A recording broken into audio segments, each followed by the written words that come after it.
बिस्मिल्लाहिर्रहमानिर्रहीम। अस्सलाम वालेकुम माय यूट्यूब फैमिली। आज हम बनाएंगे ज़बरदस्ती रेसिपी, सिंपल इजी रेसिपी, और ये बहुत ही अच्छी रेसिपी है, साबित मसूर की रेसिपी। अब ले लीजिए, एक प्रेशर कुकर ले लीजिए। अब इसमें तकरीबन 3 बड़े चम्मच तेल डाल दीजिए। और ये बहुत ही मज़े की रेसिपी रहती, सिंपल। रमज़ान में बनाइए, इफ्तार में या सहर में रोटी के साथ खा लीजिए, हल्का फील हो जाएगा आपको। ज़्यादा हैवी नहीं रहेगी ये दाल। बहुत ही सिंपल रेसिपी, झटपट बन जाती। आपको बनाना सिखाऊंगी मैं। चलिए, एक तेज़पत्ता ले लीजिए, अब 2 करके डाल दीजिए इसमें, मेरे पास बड़ा है। अब इसमें कुछ खड़े मसाले देखिए, एक बड़ी इलायची, दालचीनी की टुकड़े एक, और ये है हरी इलायची, ज़ीरा 1 चम्मच, और ये शाहजीरा, काली मिर्च 4 से 5 अदद, लौंग 4 से 5 अदद, ये डाल दीजिए। अब इसको हल्का सा भून लीजिए, और साथ ही में ना थोड़ी सी हींग डाल दीजिए। हींग से फ्लेवर बहुत अच्छा आता, इसीलिए 1/4 चम्मच हींग डाल दीजिए। अब डाल के इसको अच्छी तरह से हल्का सा भुनाई कर लीजिए। थोड़ा सा मसाले भूनना चाहिए ताकि तेल में पूरे फ्लेवर आ जाए। चलिए, कुछ सेकंड के लिए भून लेंगे इसको। अब लीजिए, थोड़ी देर के बाद, भूनने के बाद, एक मीडियम साइज़ की प्याज अच्छी तरह से बारीक चॉप करके डाल दीजिए। अब इसको हल्का सा भुनाई कर लीजिए, थोड़ा सा इसको गोल्डन कलर आने दीजिए। चलिए, अब इसको थोड़ा सा गोल्डन कलर आने के बाद मिलते हैं।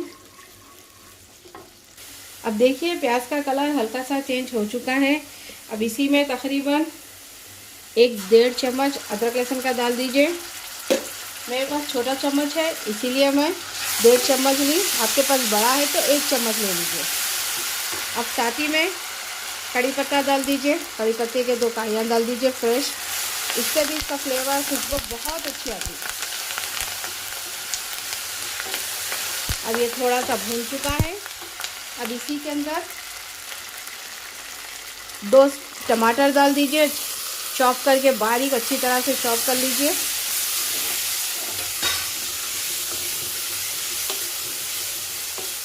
चलिए, अब इसमें कुछ मसाले डालते हैं। अब देख लीजिए, अब 1/4 चम्मच हल्दी है।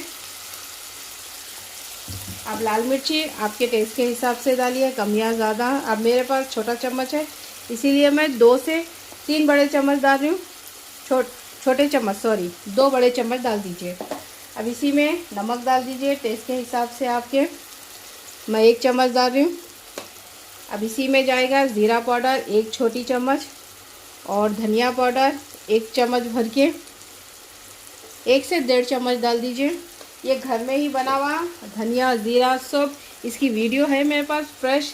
और 1 चम्मच गरम मसाला पाउडर। अब इन सभी चीज़ों को अच्छी तरह से मिक्स कर लूँगी मैं। अब टमाटर अच्छी तरह गलने तक इसको पका लूँगी। अब देखिए, टमाटर अच्छी तरह से सॉफ्ट हो चुके हैं, इसकी भुनाई भी अच्छी तरह से हो चुकी है। अब मैं क्या करूँगी, अब इसके अंदर तकरीबन आधी कप साबित मसूर, देखिए इस तरह से रहती, इसको अच्छी तरह से धो के भिगने रख चुकी थी मैं इसको। और ये बहुत ही ज़बरदस्त रेसिपी है, सिंपल है, इजी है, लेकिन खाने में जायकेदार है। चलिए, अब इसमें तकरीबन 2 गिलास पानी डालूँगी, और साथ ही में कोतमीर, हरी मिर्ची डाल दूँगी इसके अंदर। अच्छी तरह से साफ धो के कट करके बारीक रख चुकी थी मैं। अब इसी में 1 छोटी चम्मच कसूरी मेथी डाल दीजिए। अब इसको प्रेशर कुकर लगा दीजिए, धीमी आंच पे इसको गलने दीजिए। तकरीबन इन्हें अच्छी तरह से गलना चाहिए। 10 से 5 मिनट भी लग सकते हैं, 8 मिनट भी लग सकते हैं। चलिए, अब इसको ढक के अच्छी तरह से गला लूँगी मैं। चलिए, तकरीबन 2 से 3 सीटी देके धीमी आंच पे रख दूँगी। ये दाल अच्छी तरह से गल चुकी है, देखिए माशाल्लाह से। इसी तरह से ये ग्रेवी रहती है। चलिए, अब इसको चूल्हे को कर दूँगी ऑफ करके इसको सर्व करके दिखाऊंगी। इसको प्लेन राइस के साथ, चपाती के साथ, भाकरी के साथ, जवारी की रोटी के साथ। बहुत मज़े की रेसिपी है, सिंपल, जल्दी हज़म भी हो जाती, ज़्यादा हैवी नहीं रहती आपको। और ज़्यादा गोश्त, हलीम, मटन, बिरयानी सब खा के अगर बेजार हो गए तो आप सही वीडियो देख रहे, सही जगह पे आ गए। ये लीजिए साबित मसूर, अक्खा मसूर भी बोलते हैं इसको। चलिए, अब इसको सर्व करके दिखाऊंगी। लीजिए, साबित मसूर रेडी हो चुकी है। सिंपल इजी रेसिपी और झटपट बन जाती।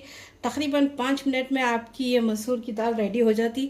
अगर भिगने रखे ना तो और जल्दी बन जाती, नहीं भिगने रखे तो 10 मिनट में ये दाल परफेक्ट रेडी हो जाती। धीमी आंच पे रख दीजिए। 2 सीटी के बाद एक कम से कम 5 मिनट के लिए दाल गल के ज़बरदस्त रेडी हो जाती है। और राइस, अचार, पापड़, बहुत मज़े की दाल दिखती। ज़रूर ट्राई कीजिए ये रेसिपी।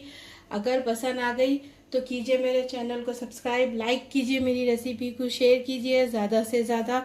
कोई और भी रेसिपी सीखना है तो कमेंट्स कीजिए, इंशाल्लाह मैं ज़रूर बनाना सिखाऊंगी। सिंपल इजी धमाकेदार रेसिपी फिर लेके आऊँगी। ख्याल रखिए, रमज़ान में इबादत कीजिए, दुआओं में याद रखिए मुझे। आप भी खुश रहे, आबाद रहें, जहाँ भी रहे अपने प्यारों के साथ रहें। और इंशाल्लाह बहुत अच्छे अच्छे रेसिपियाँ डालते रहूँगी मैं रमज़ान में। और मुझे ख़ास तौर पे प्लीज़ ज़्यादा से ज़्यादा सपोर्ट कीजिए। मुझे आप सभी का सपोर्ट होना बहुत ज़रूरी है। प्लीज़ जितना हो सके उतना मेरे व्यूज़ बढ़ाइए, मेरे सब्सक्राइब बढ़ाइए। चलती हूँ, दुआओं में याद रखिए। अल्लाह हाफिज़।